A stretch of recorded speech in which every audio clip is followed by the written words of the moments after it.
Hello and नमस्ते सबैजनालाई। म आज तपाईँहरूलाई एउटा रियल लाइफ स्टोरीसँग जोड्न गइरहेको छु। म हिजो मात्रै एउटा साथीलाई भेट्न गएको थिएँ।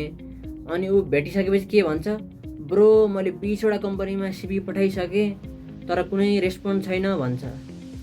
अनि मलाई मात्र के भन्छ, ऊ जब चाहियो जब खोज्देल भन्छ। अनि आई वाज लाइक वाट, के त सिभी मात्रै पठाउँछस् कि ब्रान्डिङ पनि गर्छस् भनेर मैले उसलाई सोधेँ। अनि हि वाज लाइक साइलेन्ट। साथी स्मार्ट छ, काम गर्न सक्छ, तर समस्या कहाँनिर आयो भन्दा ऊ छ तर देखिएकै छैन।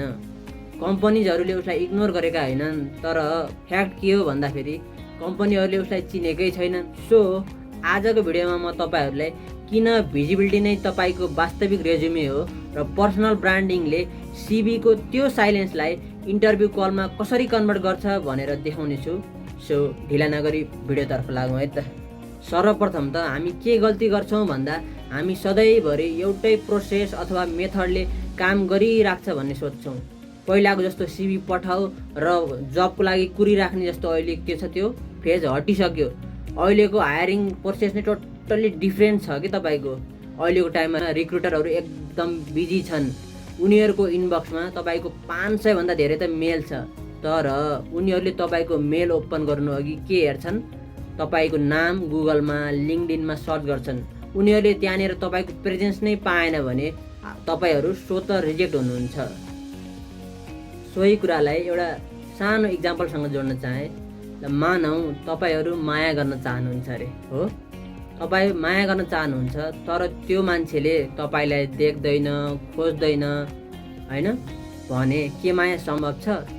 पक्कै सम्भव छैन होला। त्यसै गरी करियरको पनि त्यही नै हो। त्यसैले पहिला देखिनुपर्छ। अब उपाय के त भन्दा पठाउनुहोस्, सिभी पठाउनुहोस्, तर सँगसँगै बनाउनुहोस्।